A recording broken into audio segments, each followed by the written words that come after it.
Hi everybody, welcome back. Glad you could tune in again. Okay, let's take a look at the Gospel of Matthew. Now before we jump into Matthew's Gospel specifically, I want to just say a word or two about the Gospels in general, and in particular about how I think it's most helpful to introduce them so that you're better able to get to grips with what they're all about. The thing about the Gospels is that you already know what happens. You know the overall narrative of the Gospels. You know that they're about the life and the death and the resurrection of Jesus, and sometimes there's something extra at the beginning, like in Matthew there's a genealogy, and sometimes there's some extra stuff at the end, like in Luke you've got an account of the ascension of Jesus, but basically you know the story. You know what happens.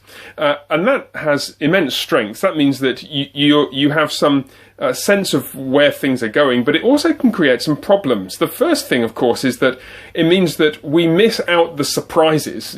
There's nothing really that's going to completely shock you, at least on the overall scheme of things in the Gospels, in the way that it would have shocked people the first time they encountered it. And when we're reading, we need to be aware of that and try and think ourselves back into the first century situation and think, well, would this have been shocking? Would this have been surprising? And we find indeed, on many occasions, it would have been. That's something worth looking out for always when you're reading the Gospels. Would this have been a surprise to the people who first heard it? And the answer is very often, yes, it would. The second thing that sometimes happens, of course, is that we know the outline of the story of the life of Jesus, the narrative of the life of Jesus, very well. But the different Gospels' perspectives on that narrative kind of merge into one. They blur into a general sort of history of the life of Jesus account. And we lose in our minds the distinctiveness of what the different Gospels actually contribute to what we know. And in particular, how they are structured, how they are set up to present the account of the life of Jesus that each of them contains. So what I want to do is to focus in looking at Matthew's Gospel, and we'll do something similar with Mark, Luke and John, on the distinctive structure that particular book contains. And I hope that might be helpful to help you to get into Matthew specifically, not just to feel like you're reading another biography of Jesus, edifying though that would be. So what have we got with Matthew's Gospel? Well, scholars are pretty much agreed now that the structure of the Gospel of Matthew is organised around 5 lengthy discourses, series of speeches by Jesus.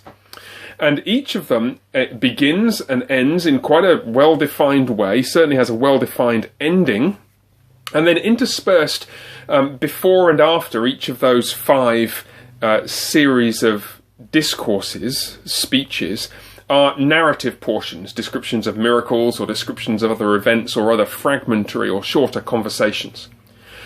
So in getting to grips with Matthew, one of the most helpful things to do is just to get your head around, well, where do the discourses begin and end, what they're about, who are they to, and so on and so forth. So let me just give you a quick guided tour through them. The first lengthy discourse is perhaps the most well-known. It's the Sermon on the Mount.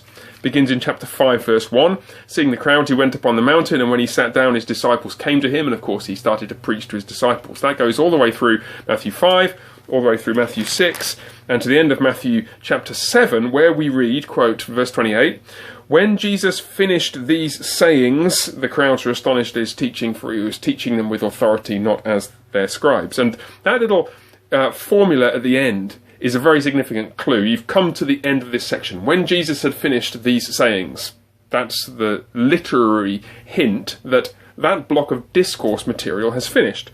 Then chapter 8, you've got some narrative sections, goes on through chapter 9 until you get to chapter 10, which is the start of the second discourse. And he called to him his 12 disciples and gave them authority over evil spirits and so on. And then you've got an explanation of the things that he said to his disciples as he sent them out. And that goes all the way down to chapter 11, verse 1, which reads, "When Jesus had finished instructing his 12 disciples, he went on from there to preach and teach in many cities." So you see, again, you've got the same kind of structure, the same sort of pattern. You've got a long speech, then when Jesus had finished, in this case, instructing his disciples. So that's the second discourse block. Then got a bunch of narrative, chapter 11, chapter 12, and lo and behold, chapter 13, you've got the third block of discourse teaching. This time, it's parables. Chapter 13 of Matthew's Gospel is full of lots and lots of parables. That same day, chapter 13, verse 1, Jesus went out of the house and he sat beside the sea. Great crowds gathered around him, and he got into a boat and sat down. And verse 3, he told them many things in parables, saying, and then you've got all the parables. And then right at the end of chapter 13,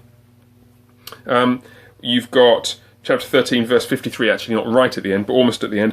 When Jesus had finished these parables, he went away from there. So that's the end of the third block. Fourth block, chapter 18, verse 1. Again, this is starting to get familiar now. You'll start to see where we're going. At that time, chapter 18, verse 1, the disciples came to Jesus and they began a conversation that begins a long discourse. That ends chapter 19, verse 1, when Jesus had finished all these sayings. And then finally, the fifth block of teaching, Matthew chapters 23, 24, and 25. It's another long block, perhaps mirroring the first longer block in the Sermon on the Mount. Jesus said to the crowds and to the disciples, chapter 23, verse 1, and off he goes for 3 chapters. And then right the way through, the Olivet Discourse in chapter 24, parables of the kingdom in chapter 25, and then chapter 26, verse 1.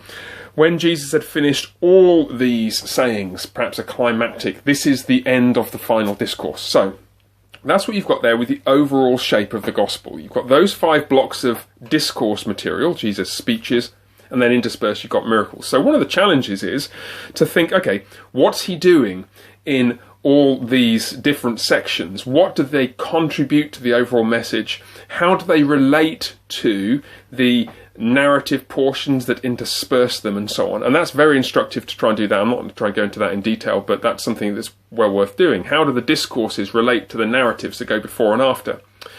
Another thing to think about in Matthew is the relationship of the whole book to the Old Testament narrative of the people of Israel. And Peter Leithart actually, in a little commentary, actually it's the first volume of a 2-volume commentary, has got an extended introduction in which he highlights a lengthy series of parallels between multiple episodes in Matthew's Gospel and events running all the way from the beginning to the end of the Old Testament. That's really instructive and well worth looking at.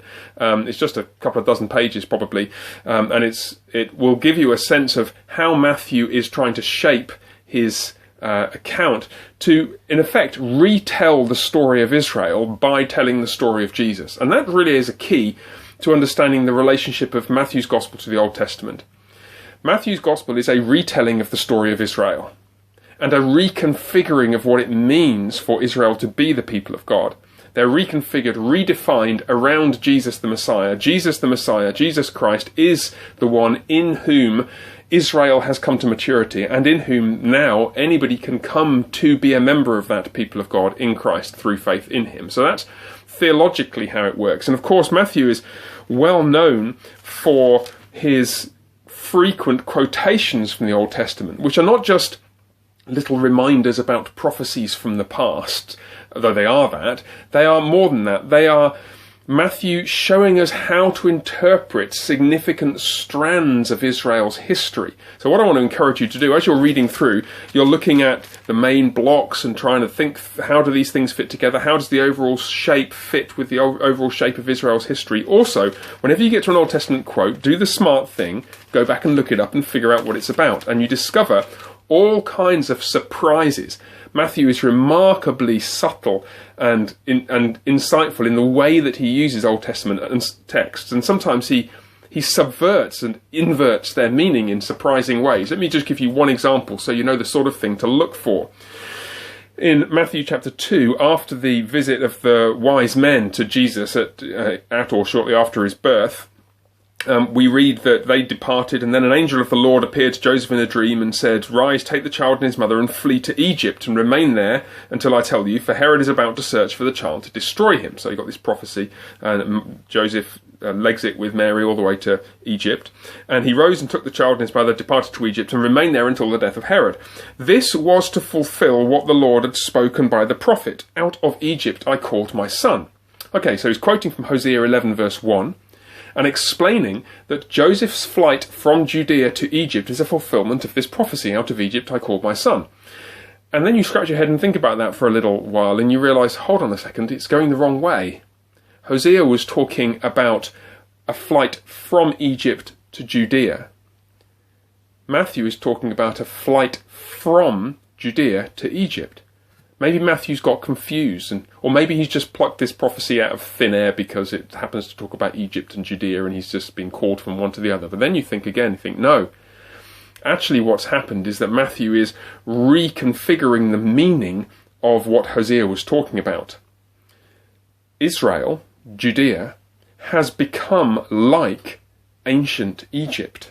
Just as the ancient Egyptian Pharaoh was determined to kill all the baby boys of Egypt in the days of Moses, so also this Judean king, Herod, is now determined to kill all the baby boys in the days of Moses. Judea has become hostile to the people of God. Judea has become the enemy of the people of God.